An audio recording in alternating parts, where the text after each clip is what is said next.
Hello and welcome to my webinar on Are You Dreaming Big Enough? It's so great to have you here. My name is Nita Fitzjohn and I'm a career and leadership coach. So what that means is I get the privilege and honor of working with my clients to help them overcome their obstacles when it comes to pursuing the career of their dreams, help them overcome their self-limiting beliefs, and use their talents and strengths to really go for what they've always wanted to do. I also work with leaders within organizations to serve them to become the best leaders that they can be, whether it's in their current leadership role or in a future role with greater responsibility. And I truly love what I do, and it feels so good to finally be able to say that after years of not saying that, because I've been on my own career journey. I literally spent 25 plus years just doing work that I didn't love. And I mean, I learned a lot along the way. I made some good money, I made some great friends, but the work itself was not rewarding to me. And it was a journey to get here. And that's why I do what I do now, though, is because I am using the mistakes that I've made along the way, the things that I've learned along the way to help my clients get there faster. And it is incredibly rewarding to see my clients make the shifts that they do make. So today here, we're going to get that process started for you. And if you're already somewhere in the process, then we're going to maybe kickstart it a little so that it can gain some momentum. So here's what we're going to talk about. Oh, by the way, this is a true recording. This is not a live session that has been recorded. And I am going to be sharing some couple of slides with you and some other information. So I'll go back and forth between the slides and my video. So here's the first thing that I would like to share with you, what it is that we're actually going to talk about today. So here are the three things we're going to focus on. What is it that you want to do? Who do you want to be when you grow up? We're going to spend some time exploring that. 2, how do you overcome your self-doubt that gets in the way of you even achieving this thing or these things that you want to do? And then 3, money. Is it possible to make money and actually do what you love and honor your true self as you make money? We're going to talk about that as well. So first of all, let's talk about what it is that you want to do. So for some of you out there, you may be thinking, yep, I know exactly what it is. I would love to be a chef, or I would love to be a teacher, or a lawyer, or a historian, or a museum curator. You may already know what that thing is for you. So first of all, if you do, congratulations, that is awesome. Here's what I ask you to do if you do know it. Spend some time sitting with this dream of yours. Allow yourself to explore it, to fantasize about it, to daydream about it. Spend that time walking through those museum halls and sharing your knowledge with the patrons that come through there. Just build this in your mind and put some emotion behind it, because everything that we manifest in our lives starts as a thought. It's really, that kind of has to start that way. Everything that exists today, anywhere in the world, has started as a thought. And so that thought that you're having about that thing that you want to do, when you add emotion to it, and a lot of emotion, that's what turns it into action.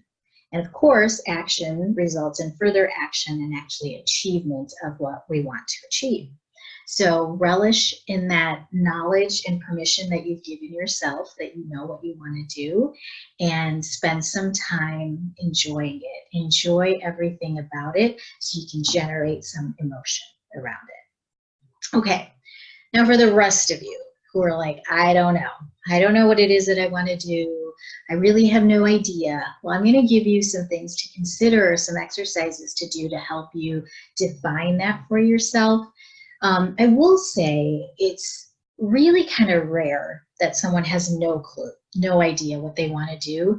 Usually what the case is that we have some sort of inkling, or we have some sort of interest or desire, but we're kind of afraid to allow that to turn into like a full-fledged claim or thought or something that we're going to put out there to the universe. A couple reasons for that is one, we might think we're wrong. Well, I thought I liked this, but then I didn't like this, so maybe I'm wrong. Whatever I'm thinking now. We also might be thinking, well, what if I change my mind? Which kind of goes with what if I'm wrong? Maybe 5 years ago you wanted to be a basketball coach, and 2 years before that you wanted to be a yoga instructor, and a year before that you wanted to be a math teacher, and you're going, I can't seem to land on any one thing. Like it just, what if I'm change my mind, or what if I'm wrong? And then another way to look at it too is, well, what if I love multiple things? I mean, it could just be that I love to be a yoga instructor and basketball coach and math teacher all at the same time. So first of all, we're living longer. Our careers are lasting a long time, 50 plus years. For most people, doing the same exact thing for 50 plus years is probably not a reality. And so we can expect to see shifts over those years. You may also be thinking, well, I've invested a lot of time and money in education, and if I want to go do something that's completely different from my education, does that make me, stupid or a failure somehow? And again, this is part of that natural evolution. First of all, you were expected to know exactly what it was that you were going to want to do for 50 years when you were a teenager before you went to college. I mean, that's highly unlikely, right? And so keep that in mind, that this is it's not an exact science, first of all. There's a lot of art involved here, and it is ever changing. It can be ever changing. And you know what? There's probably a way to use that education in combination with what you love and turn it into a future career for yourself. So here's an example. Maybe you go to school for finance and you become a financial analyst. So you're liking what you do. You like the number side of things. You like the financial analyst side of things. But then you realize, you know what I really love out of this work is I love teaching my clients about money. I love teaching them about how they can save money and how they can grow their money. So maybe that person's career evolves into being a teacher of finance. Maybe they're a professor within finance. So that's just an example of how they're still using their education, but they're taking it to the next level. They're taking it to where their career is shifting and evolving as they get older and as they gain more knowledge and experience. Another thing to think about is just technology. I mean, everything is shifting so much, generally speaking, that it's highly unlikely that a field we might have started a couple decades ago is going to be exactly the same now. Or if you're really young and you're starting out in a field, that it's going to look exactly the same 20, 30 years in the future. So we're kind of forced to evolve anyway. So again, I said that I would have some things for you to work on to refine or just identify for yourself what that thing is or those things are. Oh, I did want to make a quick comment. So I personally, obviously I'm a coach, as I mentioned, and I work with people one-on-one, but I also love to facilitate training and workshops, and I love speaking in front of people and teaching people. And I get the beauty of doing all of that in my role, in my business that I've created. I've intentionally made it a multifaceted business so that I can enjoy all those handful of things that I really love to do, and I'm not just focused on one thing. So you can do the same, where there's avenues or different areas of focus that envelop all of the areas that you have that bring you joy. All right, let's talk about how to refine these things.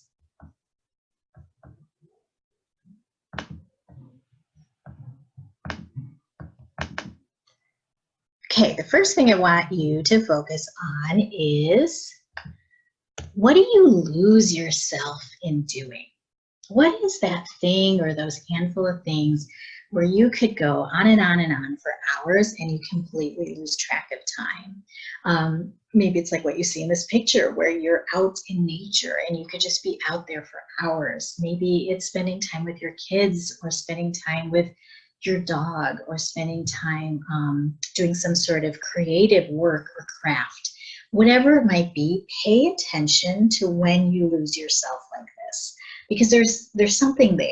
There are messages that are being sent that either it's about creativity or the impact that you have on others when you're in this, whatever it is that you're doing, the impact that others are having on you. Maybe it's the storytelling aspect or the teaching aspect or the creative aspect or whatever it might be. Pay attention to what is it about this particular activity that allows me to just completely lose track of time. So recognize this. I would take over the next couple of weeks or so, look back at when this has happened for you and what you were doing during those times, and spend some time really considering what was it about it that allowed me to lose myself and lose that track of time. All right, the next thing is, what do you hear that you are good at? What do you get compliments about? So what are you really good at? What are you great at? Pay attention to when people are telling you that you are really, really good and great or great at something, especially when you hear the same things over and over again. This is an indicator that this is one of your strengths. In combination with that, pay attention to what you think you're really good at. When you can step away from something and say, wow, I did a really good job at that, or I accomplished something really good there. I'm really proud of myself for how well I did whatever it was. These are all indicators of what your strengths are, and another thing to pay attention to, because I'm going to show you how all of these things come together in just a few minutes. But again, when you get compliments from people or when you compliment yourself, pay attention to what it is that you're doing and how you do it and how it makes you feel when you do it. And make note of this. This is something in addition that you can do over the next couple of weeks, and just recognize it, because one of the things that happens is when something comes very naturally to us, we don't tend to think of it as a strength. We think it's easy for us, therefore it's easy for everyone, so it's not a big deal. But that's not true. When you do something really well that comes to you really easily, it's because it is a natural gift or a talent or a strength that you have. And that's why it's really important to pay attention when people tell you, hey, you do an amazing job when you make that soup and when you make that other dish and when you cook in general, or your voice is amazing when you sing. You know, whatever those things, again, you hear over and over again, pay attention to those. Here's the thing though, don't over rely on this, meaning this is not the one thing that you should listen to, because we are capable of many things. We are strong at many things, but not everything we're good at brings us joy. And so it's not just about doing what you're good at. It's about paying attention to it and having it be a factor that is part of your decision-making process. One factor. The other thing I would say is the opposite is not true. If you have never heard, wow, you're a really good singer, but in your heart of hearts, you would love to sing, that doesn't mean that you can't be a singer just because no one has ever acknowledged you for this. Maybe it's a skill that you're working on developing, or that you could be working on developing, and ultimately you will start to hear those compliments around that as well. So don't let it be a discouraging factor if you don't hear kudos around this particular thing that you know you would love, love, love to do. On that note, if you have thought about it or dreamed about it, it means you have the capability in some shape or form. It may be a tiny seed that's been planted, a tiny seed of potential, or it may be this huge thing. But our minds don't go there unless it is something that we have some innate or learned capability around. So here's an example of what I mean. So maybe you have thought to yourself, yeah, I'd love to be an actor in a sitcom. And it's a fleeting thought because you think it's frivolous or ridiculous or whatever. Well, chances are you're probably a pretty funny person. And maybe you like attention when you say funny things and people laugh at you. Well, that's something that you could develop. On the flip side of that, I am barely 5 feet tall, 49 years old, less than average athletic ability. I have never, ever, ever thought about being in the WNBA. The thought has never crossed my mind. So you see the difference there, where because it's something that probably is never going to happen for me, it's never crossed my mind. On the other hand, if it has crossed your mind, that's an indicator that there's there's a possibility there. So don't lose track of it, especially if it brings you a ton of joy and fulfillment when you think about it. All right, what's next? So let's think about where your dreams take you. So what do I mean by this? This kind of goes hand in hand with that thing where you lose yourself in whatever it is that you're doing. But what do you lose yourself in? What do you spend time like just daydreaming about when it comes to a job or a career? Pay attention to that as well, because that's just more of your internal joy and dreams coming through that most of the time we dismiss as frivolous and things like that. But they're sending you a message. They're saying, I'm here for a reason, pay attention to me. So pay attention to what people tell you you're good at, what you know you're good at. Where do you lose yourself when you're in the middle of a task where you just completely lose track of time? And what are those things you find yourself daydreaming about? So those are the first three. Let's talk about the next one, being values. So values are very important.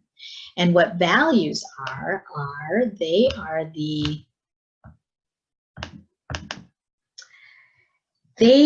those guiding principles that make you who you are.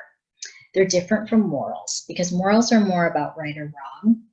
And values instead are unique guiding principles, and they're unique to each and every one of us. So this is something I have my clients do, is go through this values exercise, and no two clients have the same set of values, not even close. I mean, maybe one might show up around, across a couple of clients, but I guarantee that my value system is different from your value system. Again, this is not the difference between right and wrong. This is truly about what fuels you, what brings you joy, what do you find rewarding? When does life feel like a life well lived? When you are honoring your values. So for example, let's say one of your values is adventure. And let's say it's number one on your list. You value adventure above and beyond everything else in your life. So you're likely going to be in a career or a field that is adventurous. And if you're not, you're probably feeling a lot of dissonance in your life. On the other hand, maybe it's a high value, but maybe it's not the highest value. From that perspective, then you probably seek out adventure in other ways of your life, but maybe your job or your career doesn't have to be one that is in a field of adventure. And maybe you don't have adventure as a value at all. In that case, maybe it shows up every now and then for you, but it's not something you actively seek out in order to find fulfillment. So that's just one example, but your values are very unique to you and very important to steering the ship and keeping you on course, and keeping you aligned with your purpose. Here's an exercise that I'd like you to do around your value system. So I'm going to send to you a PDF that contains a list of values. And what I'd like for you to do is take a look at that list of values. And this is just a starting point. You don't have to use these words, but you can use them, or you can use your own words. And I want you to identify your top 10 values out of that list, or any other words you choose to add. And then I want you to rank those 10 in order of importance, with 1 being the most important and 10 being the least important, but still being very important because these are your top 10 values. And then here's what I want you to do next with them. What I'd like for you to do is identify your top 10, rank them in order of importance, and then observe how they show up for you. Observe how you are honoring them at work, outside of work, other times, at all times. You have one set of values. You don't have a value set for work and then one for parenting and one for marriage. Your values ideally are showing up throughout your day, all day, every day. And that's, again, when you are living a life of fulfillment. If you recognize that you're not honoring your values, maybe you only have 1 or 2 that are showing up at your work, or none, that's something to pay attention to, that, hey, there's something going on here. No wonder I'm feeling the way I'm feeling, because I'm not honoring any of my values at work. So again, do this over the next couple of days. You've got the PDF, and let me know how it goes. Shoot me an email and let me know how this value exercise goes for you. Okay, so again, what you can do, the things to pay attention to are, what are those activities that you completely lose yourself in and you lose track of time? What are the things people tell you that you're good at and great at? What do you notice yourself that you're good and great at? What are the daydreams that you have about the work that you could be doing? And what does your value system look like? Because when we put all of these things together, the intersection of all of that is what ends up turning into that magic, that purpose that we have in our lives when it comes to our careers. So it's kind of a formula that if you take your values plus your strengths plus your dreams, you've got your purpose. And this is really what we pay attention to, that intersection of this, as far as when we know that we have identified that thing or that set of things that brings us joy when it comes to our careers. Okay, so that's how we get to what it is we want to be when we grow up. Let's switch gears here into, what about our self-doubts? Those things that get in the way. So I like to call them dream disruptors, because that's really what they are. And they're kind of self-sabotaging thoughts. So let's say you've figured it out. I want to be a farmer. I want to be a sustainable, organic produce farmer that gets this kind of food to people who wouldn't normally get it, because I'm not going to charge as much. And you start getting excited about this idea because you're going to impact people in your community in a positive way. You're going to make people healthier. Maybe your values are healthful living, nature, being out in nature, serving others. So, it's really starting to honor your values, this idea that you have, and boom, the dream disruptors set in. And what are they saying? They're saying things like, what do you know about farming? All you have is a potted plant in your balcony. You don't have access to land. Like, where are you going to have this farm? How are you going to compete with people who've been doing this for years or even generations? And you don't know anything about marketing. You don't know anything about running your own business. So all of these self-doubting thoughts come in, and they're truly dream disruptors, because they're not real. First of all, they're thoughts, and the good news is you can change your thoughts. And they're typically coming out of our subconscious, because it's the way that our brain is wired is to keep us in status quo. And anytime we try to make a change in our lives, especially a significant change, what happens is this mechanism kicks in that keeps us in status quo and starts to fill us with all this self-doubt so that we don't make a change at all. The reason for this, the reason we have this mechanism, is because back many, many, many, many years ago, when we were cave people, we needed to be safe. We needed to keep our structure, keep our routine, in order to be able to stay alive. I mean, you hunted during the day, you went into your cave at night and slept. If you change that schedule or that structure, chances are you're going to get eaten by a wild animal. So our lives have evolved, but our brains have not evolved. So again, anytime we try to make a change in our lives, this mechanism kicks in. And most people I know today, maybe all people, most people, are not at risk of being eaten by a wild animal. So it really doesn't serve us anymore. It keeps us in status quo, but that keeps us from harm or error or mistakes or failure, but it also keeps us from the good stuff. So how do you get around this? How do you move past these self-doubting thoughts that creep up in your mind and continue to move forward with your dreams and towards reaching towards your goals? Let's talk about that. So the first thing we need to recognize is these thoughts are not real. These truly are self-sabotaging, keep you in status quo thoughts. Because if you thought about it from an authentic, logical, conscious standpoint, you probably could figure all those things out. If I go back to the sustainable farm example, as far as not having land, well, you can look into figuring out how you get land. If you don't have the money to get land, maybe you can figure out how to get a loan, or you can ask a relative, or, all of these things are, you don't need to know the how right now, first of all. Let me comment on that actually, because that does end up coming up as one of the saboteurs for people is, I don't know how to do this.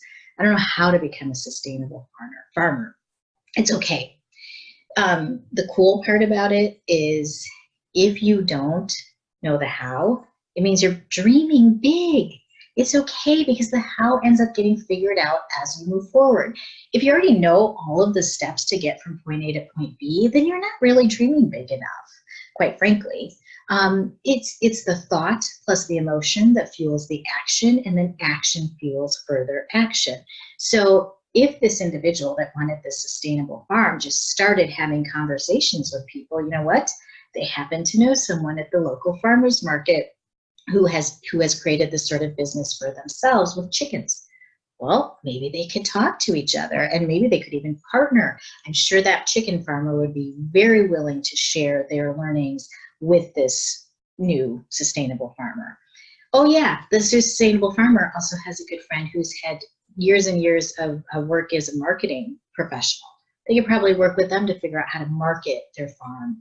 So once you start the process, then it starts to build, and the how ends up figuring itself out, or ends up revealing itself, I should say. So don't worry if you don't know the how right now. Okay, back to our self-sabotaging thoughts and what to do with them.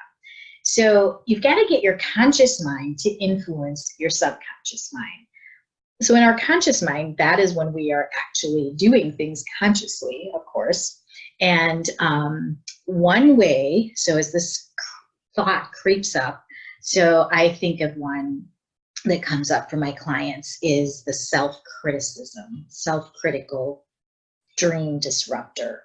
So this is that, I'm not good enough for this, or I'm too old, I'm too young, I'm not experienced, I'm too experienced in the wrong profession, whatever, this critical voice that's in your head. So first of all, we want to name it. I'm going to call it Critical Carol. Critical Carol shows up and starts nagging in your ear as you're starting to write down the business plan. So one of the things that you can literally do, and this might sound a little bit silly, but trust me, there's some merit to it, is stand up, escort Critical Carol out the door, shut the door behind her and lock the door, tell her she's just not welcome here anymore. You might have to do this over and over again because she's going to try to get back in. But the more you do it, the less she shows up. The second way to deal with Critical Carol or any other dream disrupting thought is affirmations. So I don't know if you've used affirmations in the past or you currently use them now, but they work. They truly are a known factor in using your conscious mind to influence your subconscious mind.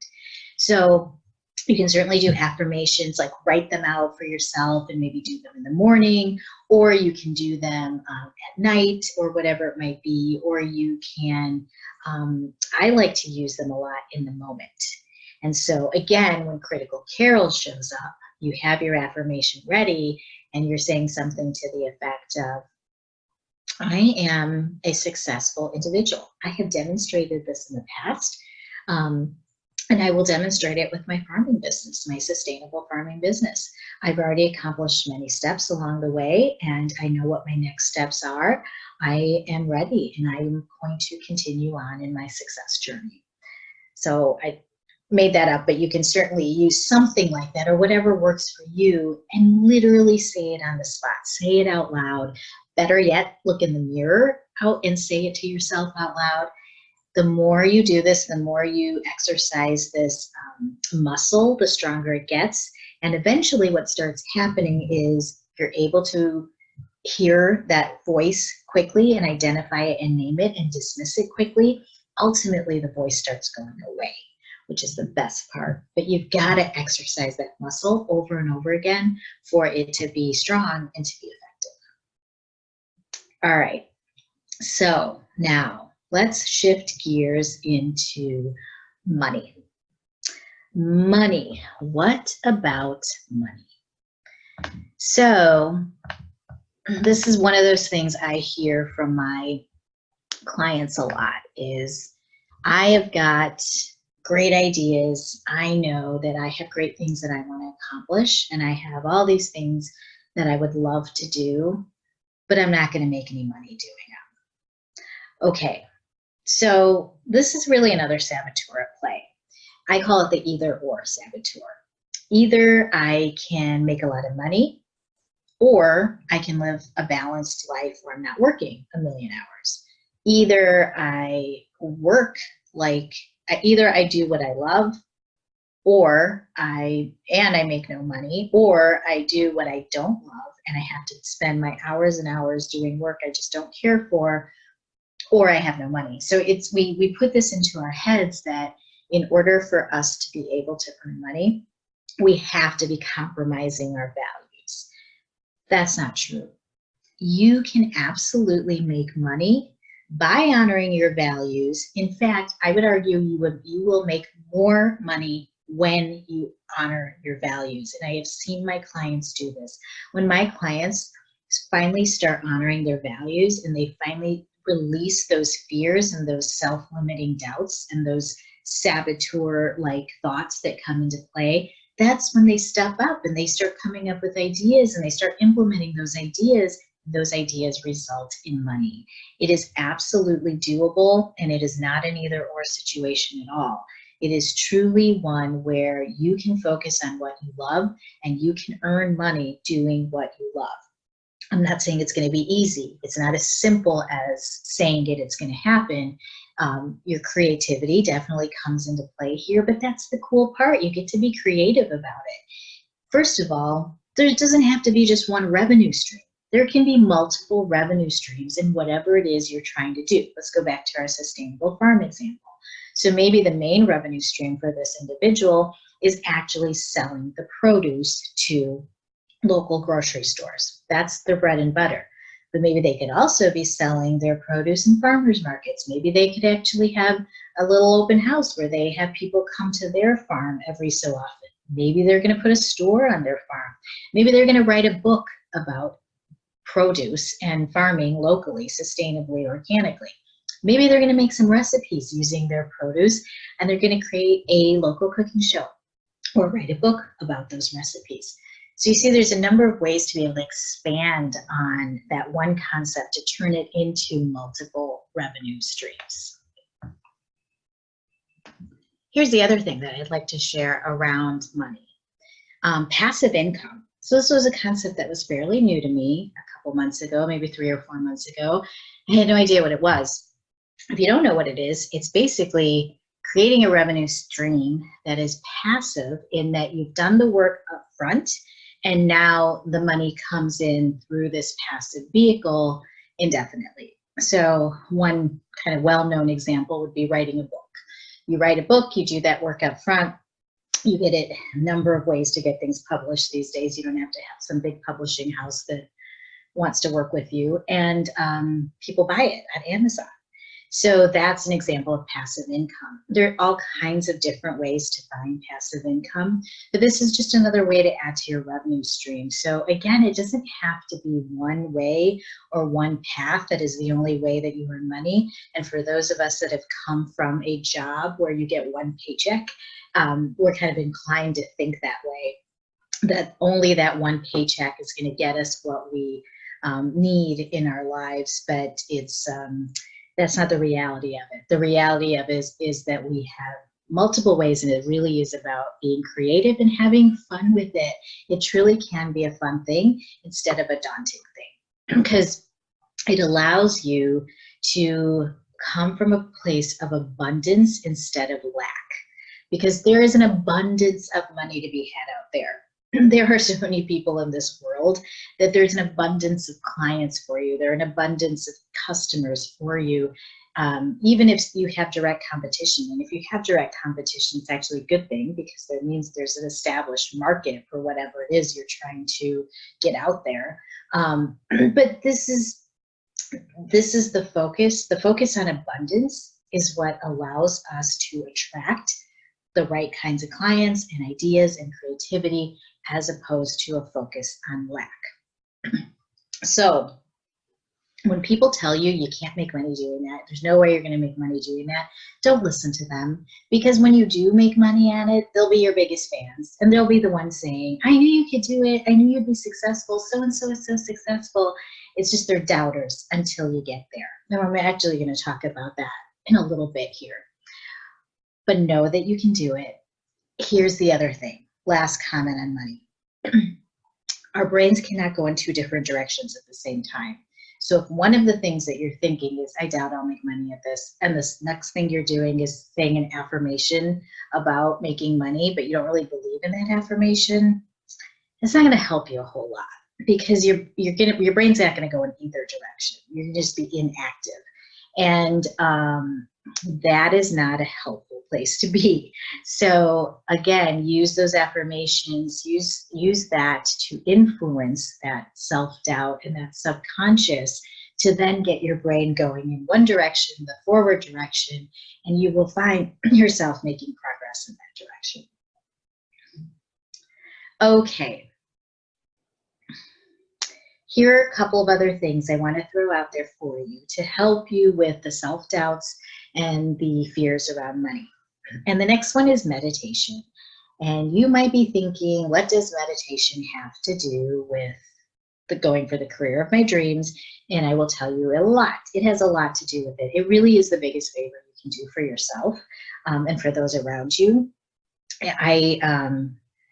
It's amazing to me how helpful it has been to me and to my clients and to others I know in really being able to rewire their brains. I mean, you're literally scientifically rewiring your brain when you meditate on a regular basis. And when I say this, it basically, it deactivates the amygdala, which is responsible for our emotional response, and it increases the activation of our prefrontal cortex, which is our executive function.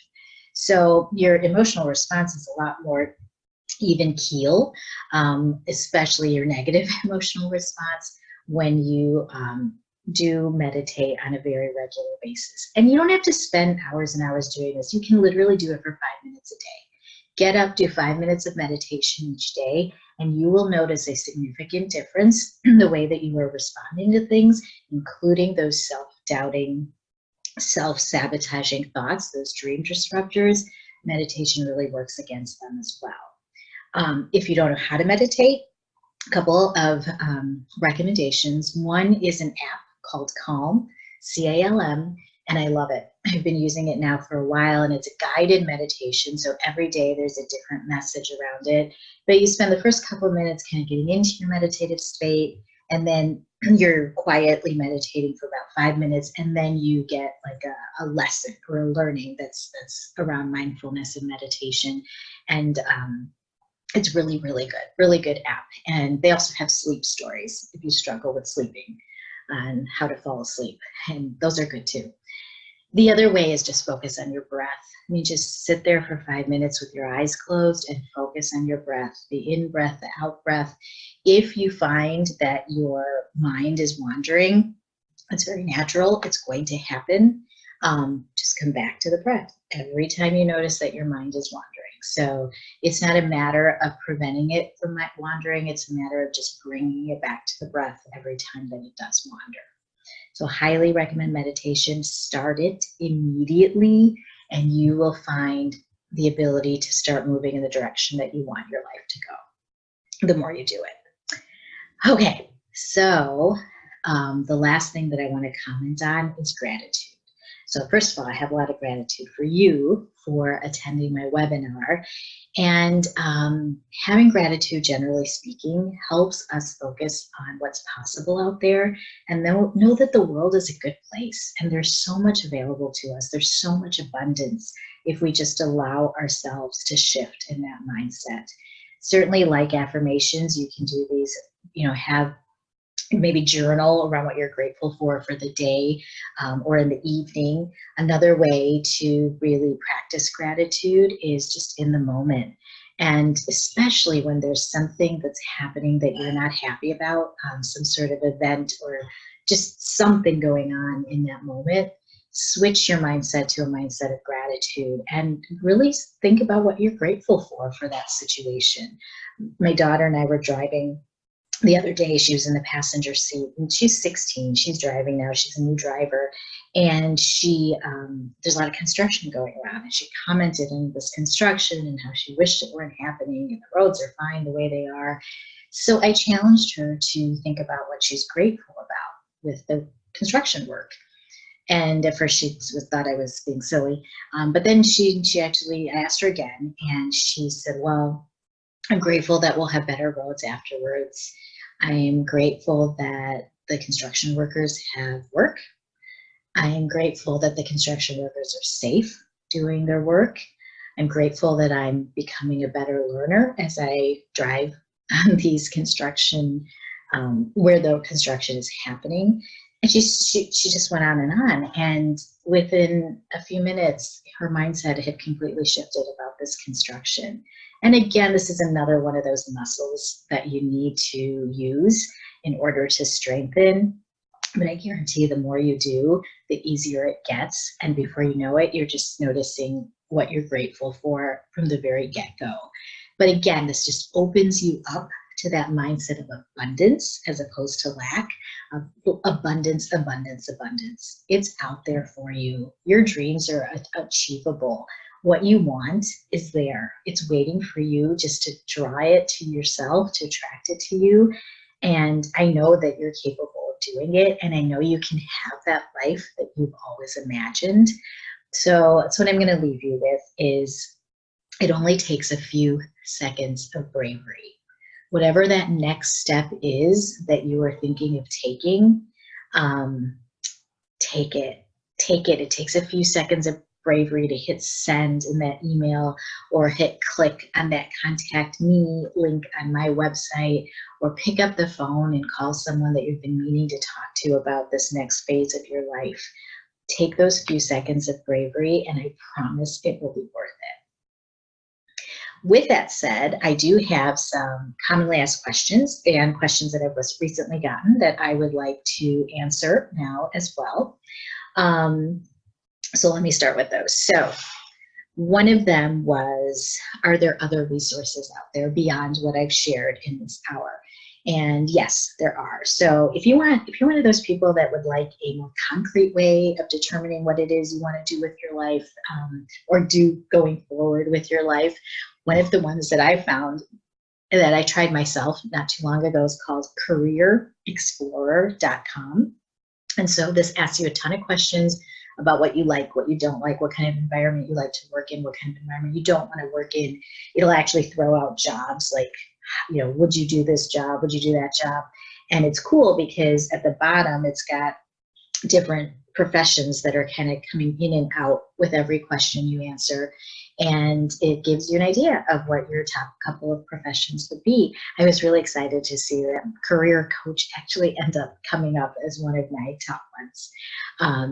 The counselor, I think, might have been the other one. So I kind of feel like I'm a bit of a career coach counselor combined, which is neat to see again. Another good one is Strengths Finder by Gallup.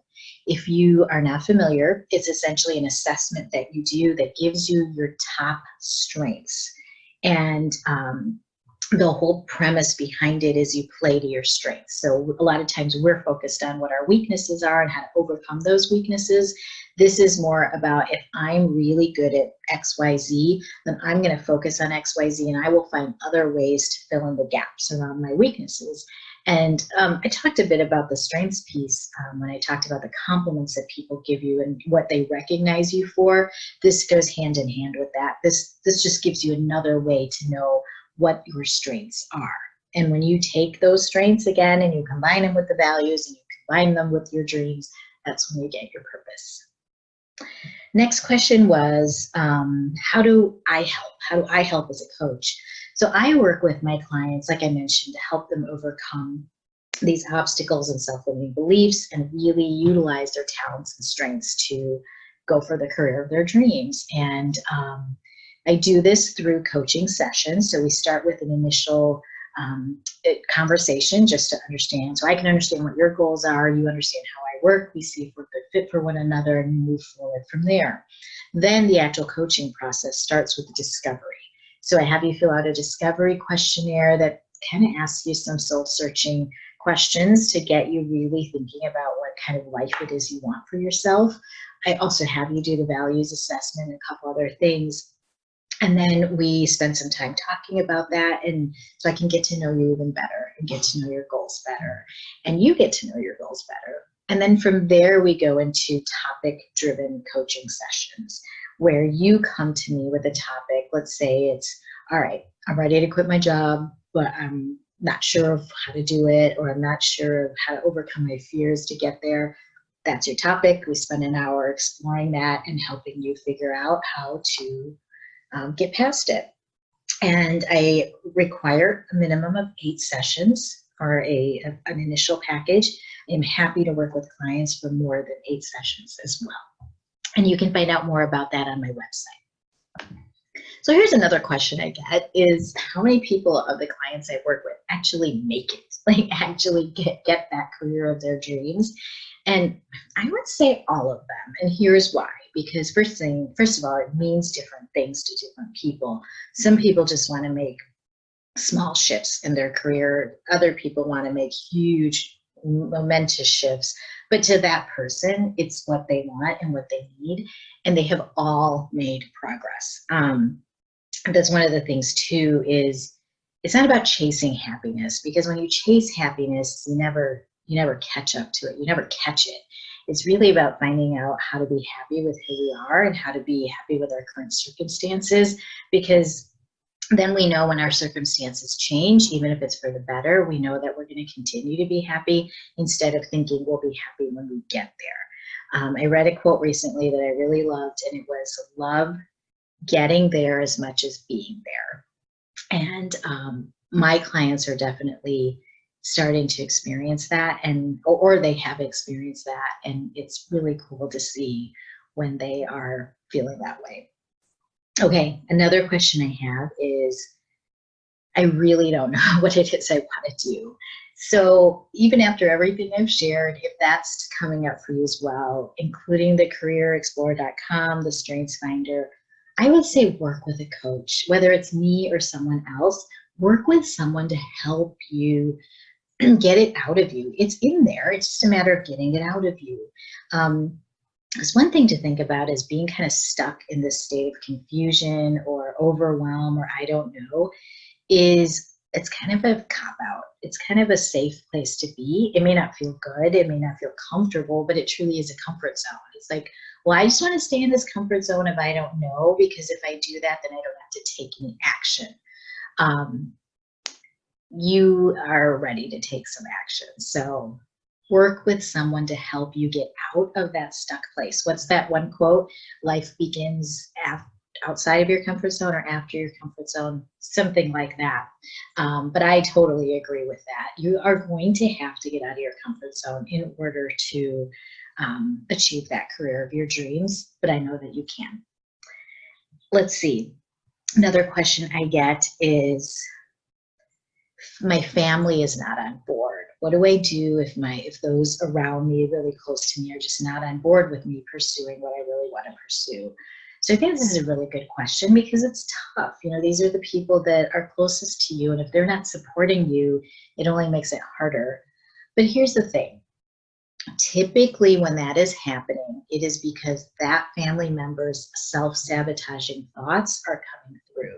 They are afraid for you, and so now they're trying to influence you to stay in status quo. So it's just like the self-sabotaging thoughts that I talked about that you have for yourself. It's now coming from someone else. So you do the same thing. First and foremost, you recognize that that's what's happening. This person is afraid. They're afraid I'm going to fail. They're afraid I'm going to get hurt. They're afraid I'm not going to do well. Whatever they're afraid of, recognize that that's where their lack of support is coming from. If they could guarantee, or if you could guarantee your success, they probably wouldn't be acting that way.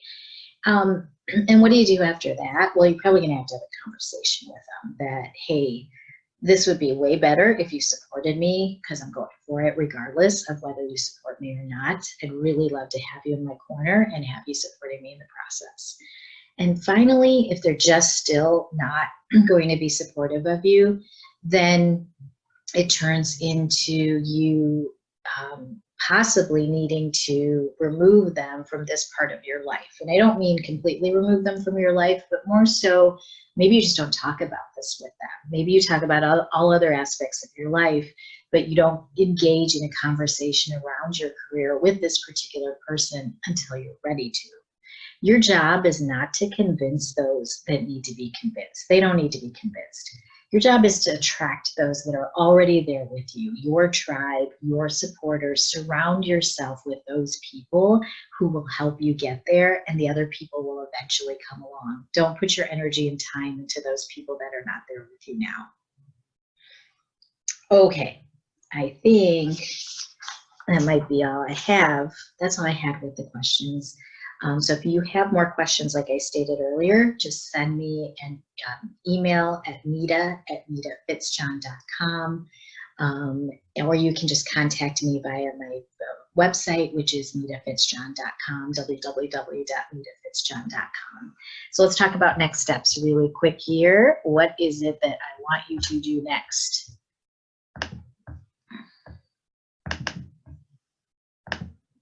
So one is to complete that values exercise. Remember, you are ranking and then observing and just really recognizing whether you're honoring your values. Read my blog and my PDF. I'll be adding to my blog here very shortly. I just talk about some of the mistakes I've made, and that way you can avoid them yourself.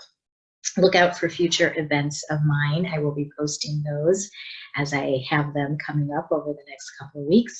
And reach out to me. I'd love to help you if I can.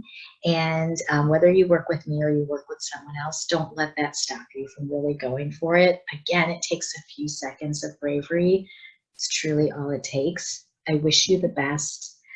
Thank you again for attending my webinar. Take care. Bye-bye.